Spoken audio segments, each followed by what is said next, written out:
Shalom, selamat pagi Bapak Ibu, Saudara-saudari yang dikasihi Tuhan.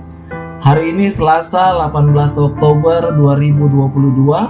Saya bersama istri Ibu Vera mengajak kita semua untuk mengikuti renungan harian yang dikeluarkan oleh Sinode Gereja Kristen Oikumene di Indonesia GKO dengan berpedoman pada pola pembacaan Alkitab 4M, menerima, merenungkan, melakukan, dan membagikan firman Tuhan dari Yeremia 31 ayat 33 dengan tema Aku akan menjadi Allah mereka dan mereka akan menjadi umatku. Mari kita berdoa. Kami bersyukur kepadamu ya Tuhan yang sudah memelihara hidup kami di sepanjang malam dan kembali menganugerahkan hari baru bagi kami. Mengawali hari ini, kami mau mendengarkan firman Tuhan yang kami percaya akan menjadi pedoman dalam hidup kami di sepanjang hari ini. Maka tuntunlah kami dengan kuasa Roh Kudus agar kami dapat mengerti dan memahami apa kehendak Tuhan bagi kami. Berfirmanlah kepada kami ya Tuhan, kami sedia mendengarkan sabdamu. Amin. Yeremia 31 ayat 33, demikian bunyinya. Tetapi beginilah perjanjian yang kuadakan dengan kaum Israel sesudah waktu itu. Demikianlah firman Tuhan. Aku akan menaruh Tauratku dalam batin mereka dan menuliskannya dalam hati mereka. Maka aku akan menjadi Allah mereka dan mereka akan menjadi umatku. Melalui ayat firman Tuhan tersebut, kita dapat menggali beberapa pertanyaan.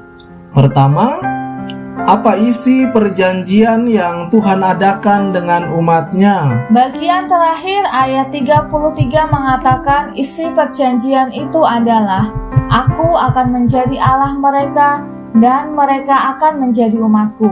Bapak Ibu, Saudara-saudari yang dikasihi Tuhan, sungguh indah bukan bahwa Allah yang maha besar, maha kasih, maha kuasa, maha tahu, maha hebat, maha kudus, maha mulia, dan semua maha-maha itu Dia mau menjadi Allah kita, menjadi Allahku dan menjadi Allahmu.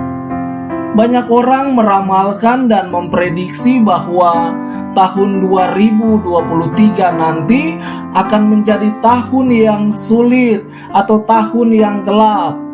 Pak Jokowi dalam pembukaan acara BUMN Startup Day juga mengatakan bahwa 2023 bakal menjadi tahun yang sangat gelap.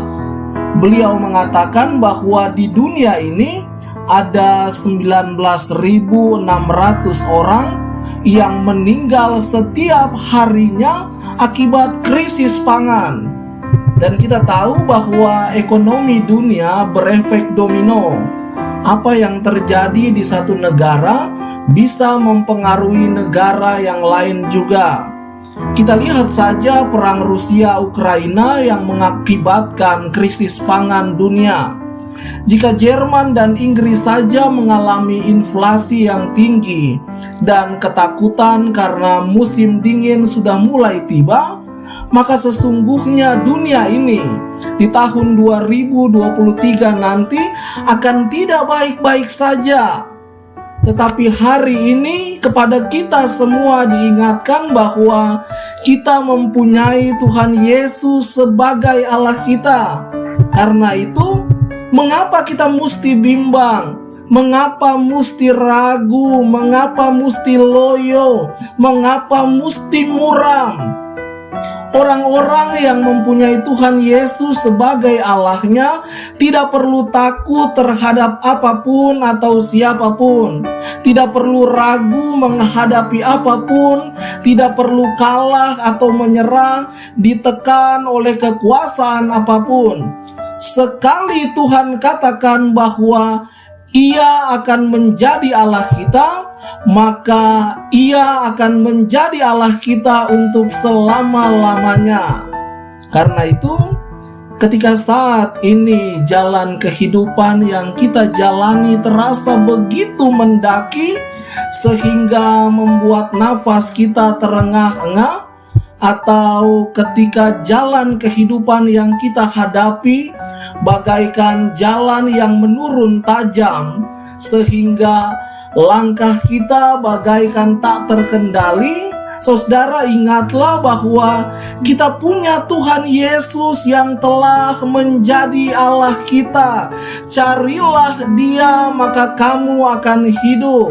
Ya, ini baru satu sisi saja yang dapat kita bicarakan. Kelanjutannya ialah, dan kamu akan menjadi umatku. Apa artinya? Tentu ini bukan syarat, sebab kalau Tuhan menetapkan syarat, tidak seorang pun dapat memenuhinya. Yang dikatakan ini lebih tepatnya sebagai akibat, sebagai konsekuensi. Yahweh sudah menjadi Allah kita, lalu sebagai konsekuensinya kita akan menjadi umatnya. Nah, bagaimana jika kita tidak mau menjadi umatnya? Kalau kita tidak mau, berarti perjanjian itu batal. Tidak mungkin hanya satu pihak saja yang mentaati kontrak atau perjanjian.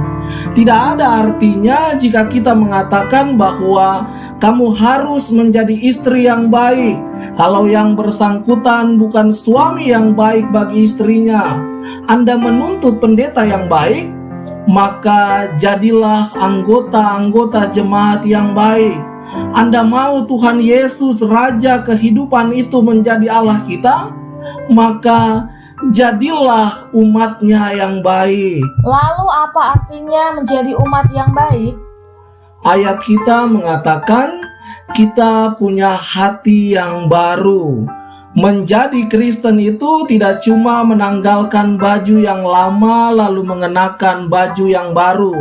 Bukan cuma bajunya yang baru, tetapi hatinya juga baru. Dan ini semua mesti terpancar dari seluruh segi kehidupan kita, baik dalam sikap, perkataan, dan juga tindakan kita. Hidup dalam hati yang baru tidak akan mengarahkan hidup ini hanya untuk diri sendiri saja, tetapi hidup dalam hati yang baru akan mengarahkan hidup ini kepada Allah untuk menjadikan hidup ini berguna dan bermakna bagi Tuhan dan sesama. Amin. Mari kita berdoa. Tuhan Yesus, terima kasih untuk kebenaran sabda-Mu di pagi ini. Kiranya Roh Kudus memampukan kami untuk dapat hati yang baru, yang terpancar dalam sikap, perkataan, dan tindakan yang menjadi berkat dalam perjumpaan kami dengan semua orang. Dalam nama Tuhan Yesus Sang Nafas Hidup, kami menyerahkan kehidupan di sepanjang hari ini. Amin. Selamat pagi, selamat menjalankan aktivitas. Tuhan Yesus menyertai kita semua.